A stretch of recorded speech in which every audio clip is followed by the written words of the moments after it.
हाँ विनायक, जानती हूँ मैं, लेकिन अब मेरे मन की बात आपसे नहीं डिस्कस करूंगी तो किससे डिस्कस करूंगी? अच्छा सृष्टि, इतने सालों में तो कभी तुमने कुछ शेयर नहीं किया मुझसे? क्योंकि इतने सालों में ऐसा कुछ हुआ ही नहीं है विनायक, लेकिन अब हो रहा है ना। विनायक, गुरुजी से मैंने ट्रेनिंग ली है, बहुत मानती हूं मैं। बुरा लगता है विनायक। अब आप ही सोचिए, उर्वशी और गुरुजी का चक्कर चल रहा था, हम सब मानते हैं, राइट? लेकिन फिर गुरुजी ने कहा कि मेरी बहन का कैरेक्टर अच्छा नहीं है, उसका किसी और के साथ भी चक्कर चल रहा था, और फिर वो जो बेटी पैदा हुई वो उस इंसान की थी, इसलिए गुरुजी ने उसे ठुकराया और अपनाया नहीं, है ना?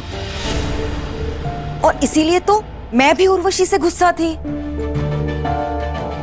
लेकिन अब अगर पता चलेगा कि झनक गुरुजी की ही बेटी है तो कैसा लगेगा? हाँ, ये सब गलत हो जाएगा। मतलब तुम ये बात मानती हो कि झनक ब्रिजभूषण जी की ही बेटी है? मान रही हो ना ये बात? नहीं नहीं, ऐसा नहीं कह रही हूँ मैं। साबित नहीं हुआ है तो मैं ऐसा नहीं कह रही हूँ, लेकिन मैं बस बोल रही हूँ कि झनक गुरुजी से कुछ ज्यादा अलग तो नहीं दिखती ना। और अब कहीं ना कहीं सृष्टि अपनी ही बातों में फंसते जा रही है।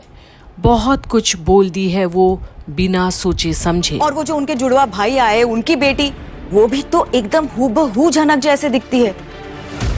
इसका मतलब झनक और नूतन दोनों जुड़वा भाइयों की बेटियां हैं। लेकिन अब मेरे मन में और एक सवाल आ रहा है, झनक को अपनी जान क्यों देनी पड़ी इसके लिए? हाँ, ये गुरुजी का भाई इतने सालों बाद उनसे बदला लेने वापस ही क्यों आया है? बट कैसा बदला? वही तो समझ में नहीं आ रहा मुझे भी पता नहीं। वही तो। बट बदले की बात तुम सोच ही क्यों रही हो? और बदला लेंगे क्यों? किया क्या है उसने? लेकिन मैंने बोल ही दिया था, अपनी ही जाल में फंसती जा रही हूं मैं। बात को किसी तरह घुमाना पड़ेगा। क्या हुआ सृष्टि, क्या सोच रहे हो? नहीं नहीं, मैं बस अब ये बोलना चाहती थी कि उनके भाई ने नूतन को इंट्रोड्यूस ही क्यों किया? और अब सृष्टि विनायक के सामने इतनी बड़ी बड़ी बातें बोलते चली गई कि उसे खुद को होश ही नहीं। पर विनायक को आज सृष्टि का ये व्यवहार अजीब लग रहा है। कोई तथ्य नहीं उसकी बातों में। और किसी ने भी झनक को मारा ही क्यों होगा? हाँ, सोचिए ना आप भी।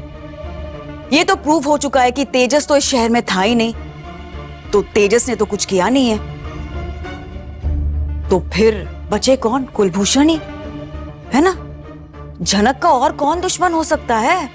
अपनी बेटी को आगे बढ़ाने के लिए उन्होंने झनक को हटा दिया। हाँ, पर वो ऐसा क्यों करेंगे सृष्टि? झनक अभी उस मुकाम तक पहुंची ही नहीं थी। हाँ, लेकिन मैं मानता हूँ कि वो टैलेंटेड थी, बट अभी तो मुंबई गई थी, शुरुआत ही किया था उसने। इसी का तो डर था ना उन्हें, इसीलिए तो अपनी बेटी के लिए वो जगह बनाना चाहते थे।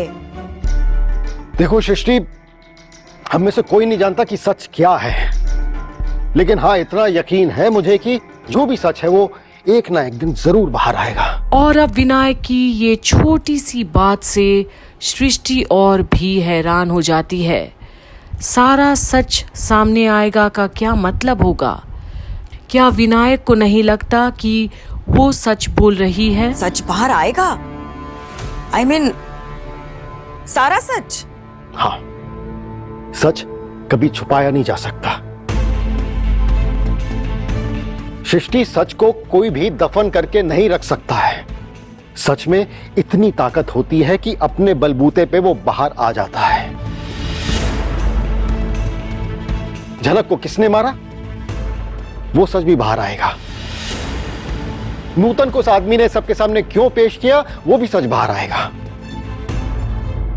और अगर उस आदमी ने झनक को मारा है तो वो भी सच बाहर आएगा।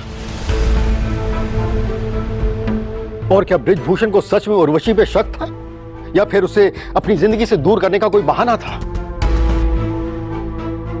देखो, हम लोग अपनी सालगिरह डिस्कस करने आए थे यहाँ पर, और क्या डिस्कस कर रहे हैं? मर्डर्स और साजिश डिस्कस कर रहे हैं। पर आज इन दोनों की बातें सुनकर इतना तो तय हुआ है कि इनको भी अपने रिश्ते में शायद अब कोई दिलचस्पी नहीं रहा। एक दूसरे की खुशी या गम से कोई मतलब ही नहीं। और आज 25 साल बाद भी प्रेम तो नहीं बढ़ा, अगर था भी तो किसी कोने में दफना गया। सृष्टि, इस बार सालगिरह बहुत धूमधाम से मनाई जाएगी। जो इतने सालों में नहीं हुआ वो इस 25वीं सालगिरह में होगा। ढाक ढोल बजेगा और धूमधाम से सालगिरह मनाएंगे। एनीवेज, आप तैयारियां शुरू कीजिए, ओके? मैं फ्रेश होके आती हूँ।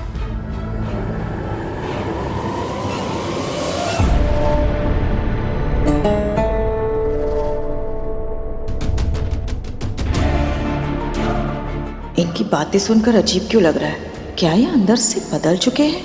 क्या इन्हें शक हुआ है? क्या मुझसे पहले जैसा प्यार नहीं करते अब ये? आखिर सच क्या है? सारी जिंदगी में कुछ नहीं कर पाया सृष्टि। तुमसे प्यार किया लेकिन फिर भी रहा लाचार ही मैं। बदकिस्मती मेरी कि मैं आज भी तुमसे बहुत प्यार करता हूं। लेकिन प्यार करने का मतलब ये नहीं है कि मुझे तुम्हारी गलतियों को भी अपनाना होगा। इस 25वीं सालगिरह में मैं साबित कर दूंगा कि विनायक मुखर्जी ने सृष्टि मुखर्जी की गलतियों को ना ही नजरअंदाज किया है और ना ही माफ। क्योंकि मैं अपनी पत्नी से प्यार करता हूं, इसीलिए उसकी बेहतरी के लिए ही उसकी गलतियों के खिलाफ आवाज उठाता हूं। और जरूरत पड़ी तो तुम्हें हमेशा के लिए छोड़ दूंगा मैं। लेकिन अब तुम्हें और गलतियां नहीं करने दूंगा। तुम्हें सुधारने के लिए जितना कठोर बनना पड़े मैं बनूंगा।